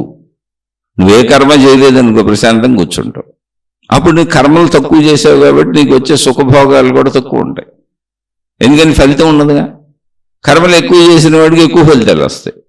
సత్కర్మలు ఎక్కువ చేసిన వాడికి సత్కర్మల ఫలితాలు ఎక్కువ వస్తాయి. దుష్కర్మలు ఎక్కువ చేసిన వాడికి దుష్కర్మల ఫలితాలు వస్తాయి. అన్నీ నువ్వు చేసుకునేది. కానీ ఫలితాన్ని అయితే ఆపలేవు. ఆ చెడు ఫలితాన్ని తప్పించుకోవచ్చు అనుకోబట్టే అందరూ చెడు చేస్తున్నారు. నేను నా ఇష్టం వచ్చినట్టు జీవించి చెడు చేసుకుంటూ వెళ్తాను, కానీ నేను తప్పించుకోగలను అనిపించుకొని అన్న భావన ఉండబట్టాక చెడు చేస్తున్నారు. అలా చేయరుగా ఎవరు. అది మాయ, అది మిథ్య, అది భ్రమ. నువ్వు తప్పించుకోలేవు. జరగవలసింది జరిగియే తీరును. నీకు ఆ శిక్ష పడే తీరుతుంది. నువ్వు చేసిన తప్పుల శిక్షను నువ్వు అనుభవించే తీరుతావు. ఎవరు ఎంత ప్రయత్నించి అడ్డుపెట్టినా దాన్ని ఆపలేరు. జరగకూడదు జరుగునే జరగదు. మంచి వాళ్ళు ఉన్నారు, మంచిగా జీవిస్తున్నారు, మంచి పనులు చేస్తున్నారు, వాళ్ళని చెడ్డవాళ్ళు ఇబ్బంది పెడుతున్నారు. నువ్వు ఎంత ప్రయత్నించినా అది ఇబ్బంది పెట్టినట్టు తాత్కాలికంగా కనపడొచ్చేమో గాని ఎప్పటికీ మంచికి హాని జరగదు. అందుకే ధర్మో రక్షతి రక్షిత అని చెప్పారు. నువ్వు ధర్మాన్ని రక్షించి ఆ ధర్మమే నిన్ను రక్షిస్తుంది అని చెప్పారు. ఇలా ఎన్ని ఉదాహరణలైనా చెప్పుకోవచ్చు. ఇది ఇలా మాయని, మిథ్యని, అజ్ఞానాన్ని, భ్రమని అర్థం చేసుకోండి. మన జీవితంలో సత్యముగా ఉన్నది ఉన్నట్టుగా అంగీకరించి జీవించకపోవటమే, నా చేతులు అన్నీ ఉన్నాయి, నా ఇష్టం వచ్చినట్టు నేను చేసుకు బతకొచ్చని అనుకోవటమే మాయా, మిథ్య, భ్రమ. కర్తృత్వ భావన, చెడ్డ తలంపులు, చెడ్డ పనులు, ఇవన్నీ కూడా మాయా, మిథ్య, భ్రమ. ఆలోచించి చూడండి. ఈ మాయలోంచి, మిథ్యలోంచి, భ్రమలోంచి బయటకు రావడానికి శీర్షికలు చెప్పుకొని సత్యంలో జీవిద్దాం అనే దానికి మంచిగా జీవిద్దాం, మంచిగా జీవిద్దాం, మంచిగా జీవించండి అని రోజు చెప్పుకుంటున్నాం. మంచిలోంచి మోక్షానికి దారి ఉంది, చెడులోంచి శిక్షలకే దారి ఉంది. దాన్ని ఆపలేరు ఎవరు. జరగవలసింది జరిగియే తీరును. ఎవరెంత అడ్డుపెట్టినను, ఎవరెంత అడ్డుకున్నను చెడు కర్మ ఫలితములను ఆపలేరు. ఎందుకని చేసేసావు నువ్వు. ఎందుకని పుట్టినవాడు మరణించక తప్పదు. రూల్ ఇక్కడ. అందుకని ధర్మముగా మంచిగా ఉందాం. ధర్మం అంటే మంచి. ధర్మో రక్షతి రక్షిత. నీ మంచి నిన్ను కాపాడుతూనే ఉంటుంది. యద్భావం తద్భవతి. నీ చెడు నిన్ను శిక్షిస్తూనే ఉంటుంది. ఈ ఎవరికాళ్ళు చూసుకోండి, పక్క వాళ్ళ జీవితాల్లో చూడండి, మీ జీవితాల్లో చూడండి. జస్ట్ ఊరికనే అధ్యయనానికి ఎవరికి చెప్పకండి వెళ్ళి ఇది ఎలా అది ఎలా అని వద్దు. మనం విషయాలు శీర్షికలు మాట్లాడుకుంటున్నాం కాబట్టి ఇక్కడ చెప్పుకుంటున్నాం తప్ప విషయాన్ని అర్థం చేసుకొని సద్భావాలతో జీవిద్దాం. కర్తను నేననే భావాన్ని తీసేద్దాం. ధర్మంగా మనం చేయవలసిన బాధ్యతలు, కర్తవ్యములు చేసుకుంటూ వెళ్దాం. అంతే తప్ప కర్త మనం కాదు. కర్త సృష్టి. కర్త అంతా సృష్టి. మనం నిద్రపోతే కూడా మనం బతికిస్తుంది అది. మనం కర్తలం ఎట్టవుతాం. గాఢ నిద్రలో కూడా ఊపిరి అందుతానే ఉంది, లోపలికి వెళ్తుంది, బయటకు వస్తుంది. మళ్ళీ గాఢ నిద్ర తర్వాత లేచి పనులన్నీ చేసుకుంటున్నాం, మెలకు వస్తుంది, శరీరం నేనన్న భావన వస్తుంది. మళ్ళీ గాఢ నిద్రలోకి వెళ్ళినప్పుడు మొత్తం ఈ శరీర భావాలన్నీ మర్చిపోయి హాయిగా నిద్రపోతున్నాం. ఎన్ని కష్టాలున్నా, ఎన్ని సుఖాలున్నా అన్నీ వదిలేసి నిద్రపోతున్నాం. అంటే ఏంటి, నిద్రలో కూడా నన్ను కాపాడేది ఒకటి ఉంది, అదే సృష్టి. నిద్రలో అసలు నా ప్రమేయం లేకుండా నేను రక్షించబడుతున్నాను ప్రతిరోజు. ఇంకా నన్ను నేనే కాపాడుకోవడానికి లేదు కదా. నిద్రలో నేను నిద్రపోతున్నాను కదా, ఇంకా నా వాళ్ళని ఏం కాపాడుతాను. నేను చేసేస్తే ఏమైపోతాయి. ఇక్కడ నిద్రలో నన్ను రక్షించి బ్రతికించి ఉంచింది ఎవరు? ఎవరు నన్ను నిద్రలో రక్షించి బ్రతికించి ఉంచారో వాళ్లే కావలసిన అన్నీ చేస్తారు. నేను మంచిగా ఉంటే చాలు. మంచిగా లేకపోతే ఆ కర్మఫలాలు వస్తాయి. అదే సృష్టి, అదే సృష్టి శక్తి, అదే విశ్వశక్తి, అదే ప్రాణశక్తి, అదే ఆత్మశక్తి, అదే బ్రహ్మము, అదే దైవము. అక్కడ దాకా వెళ్ళి ఆ అనుభూతిని పొందడానికి ముందు మనం మంచిగా జీవించాలి. మిథ్యలోంచి, మాయలోంచి, భ్రమలోంచి బయటకు వచ్చి సత్యంలో ఉన్నది ఉన్నట్టుగా హాయిగా అంగీకరిస్తూ జీవించాలి. అర్థం చేసుకుంటే, అర్థమైతే తప్పకుండా ఆచరించుకోండి. ఒకవేళ అర్థమయ్యే అర్థం కానట్టుండి మళ్ళీ తప్పకుండా ఎవరు ఆచరించుకునేవాళ్ళు ప్రశ్నించండి, మళ్ళీ విశ్లేషించుకుందాం. ఇది ఎంతైనా మాట్లాడుకోవచ్చు. ఇలా మాట్లాడుకునే ప్రయత్నం చేద్దాం. ఒకవేళ నేను చెప్పింది నచ్చని వాళ్ళు, ఇష్టపడని వాళ్ళు, ఏదో ఆయనకి తోచించి చెప్పుకుంటున్నాడు అనుకునేవాళ్ళు దయచేసి నన్ను క్షమించి వదిలివేసి మీ మార్గాల్లో మీరు హాయిగా సాగిపోండి. నేను అతి సామాన్యుణ్ణి, నేను ఎవరికి అడ్డం వచ్చేవాడిని కాదు, అసలు ఎవరి జోలికి వెళ్ళేవాడిని కాదు. ఏదో కొంతమంది సోదరిమణులు చెప్పమని అడుగుతున్నారు, వింటున్నారు కనుక కొంతమంది ఏమండి వెన్నకాడి నుంచి మాలో గుణమార్పు జరుగుతుంది, మేము మంచి వైపు ప్రయాణిస్తున్నాం, చెడు పోగొట్టుకుంటున్నాం, సద్గుణాలు పెంచుకుంటున్నాం, మాకు జీవితం కొంచెం సుఖంగా సంతోషంగా హాయిగా ఉంది, భయాలు పోతున్నాయి, బాధలు పోతున్నాయి అని నాకు తిరిగి తెలియజేస్తున్నారు కనుక నేను కూడా ఆనందంగా అటువంటి వాళ్ళకి చెబుతున్నాను. ఆ మారే వాళ్ళకి, ఆ మార్పు తెచ్చుకుంటున్న వాళ్ళకి, ఈ మాటలు ఉపయోగించుకుంటున్న వాళ్ళకి. అయితే వాళ్ళకి మేలు చేయాలని చెప్పటంలా, వాళ్ళు మేలును పొందుతున్నారు. నేను చెబుతుంది నా కోసమే. కాసేపు నాకు సజ్జన సాంగత్యం అవుతుంది, ఈ 1-2 గంటలు అవే భావాల్లో ఉంటాను, హాయిగా నన్ను నేను ఆ భావాల్లో ఉంచుకుంటాను. మళ్ళీ నేను నాలో చెడు తలంపులో, చెడ్డ ఆలోచనలో ఏమన్నా భావాలు పుట్టినప్పుడు లేదు చేయకూడదు, మంచిగానే ఉండాలి అని నాకు నేను చెప్పుకోవడానికి ఇది బాగా ఉపయోగపడుతుంది. ఇది నాకు మననం అవుతుంది, ఇది నాకు శ్రవణం అవుతుంది, ఇది నాకు తపస్సు అవుతుంది. ఇంకా నా గురించి నేను చెప్పుకుంటున్నా. ఎవరికైనా ఉపయోగపడితే మంచిదే. ఉపయోగం లేదనుకున్న వాళ్ళు దయచేసి నేను సామాన్యుని క్షమించి మీ మార్గాల్లో మీరు హాయిగా వెళ్ళిపోండి. శుభమస్తు. మీకు, మీ కుటుంబ సభ్యులకు మేలు చేకూరుగాక. మరలా మరొక కొత్త శీర్షికతో కలుసుకుందాం.